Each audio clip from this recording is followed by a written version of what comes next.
វីដេអូនេះគឺខ្ញុំរៀបចំឡើងជាពិសេសសម្រាប់អ្នកដែលត្រៀមប្រឡងបាក់ឌុបឆ្នាំ2026ដោយសារតែសល់តែប្រហែលថ្ងៃទៀតទេគឺគៀកមែនទេហើយអញ្ចឹងមេរៀនដែលខ្ញុំចែករំលែកទៅដល់អ្នកដែលត្រៀមប្រឡងនោះគឺតកតងជាមួយនឹង conditional clause បាទអញ្ចឹង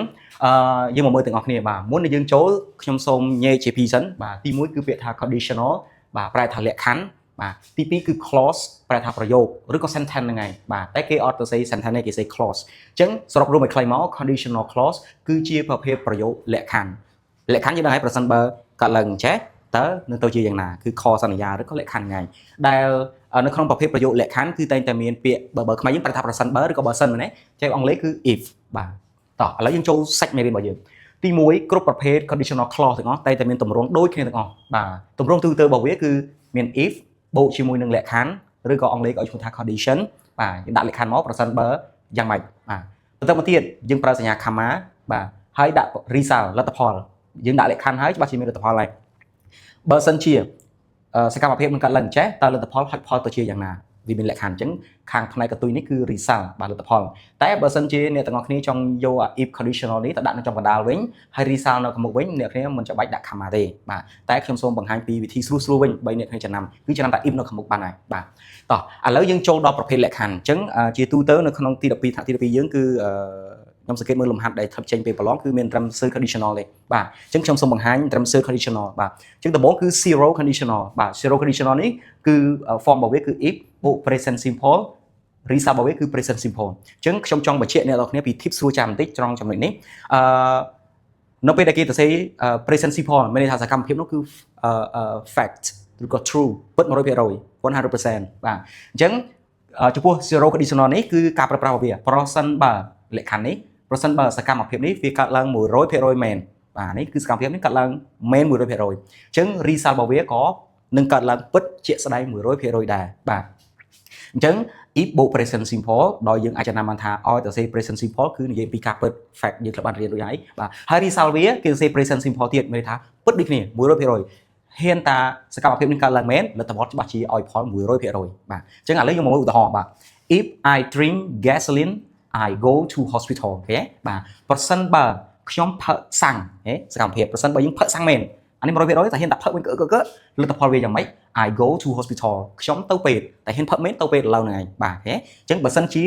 លក្ខខណ្ឌហ្នឹងកើតឡើងមែនទែនលទ្ធផលវាច្បាស់ជា 100% បាទអញ្ចឹងអ្នកនរគ្នាត្រូវចំណាំ form if បូក present simple comma present simple ប្រសិនបើសកម្មភាពហ្នឹងកើតឡើងពិត 100% មែនលទ្ធផលវាច្បាស់ជាពិតអញ្ចឹង 100% ដែរបាទ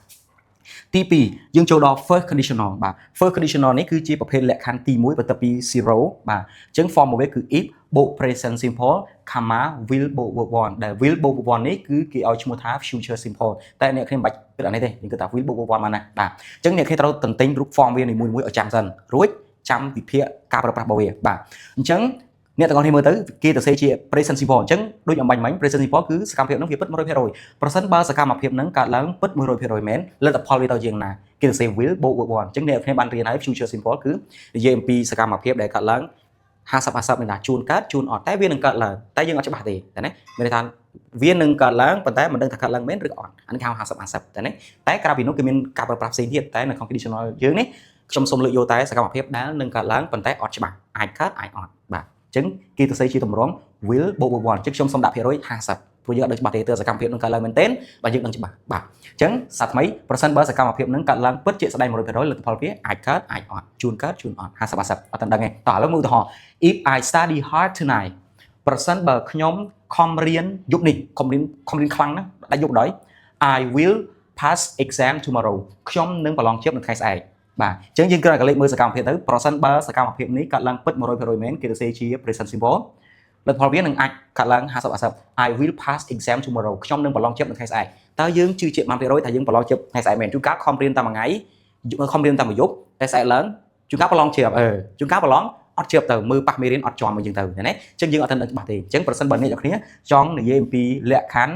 បើសិនជាសកម្មភាពនឹងកើតឡើងមែនលទ្ធផលអត់ដឹងច្បាស់50-50យើងអត់ដឹងច្បាស់អ្នកគ្នាត្រូវប្រើ first conditional ដែលមាន form បែបនេះបាទ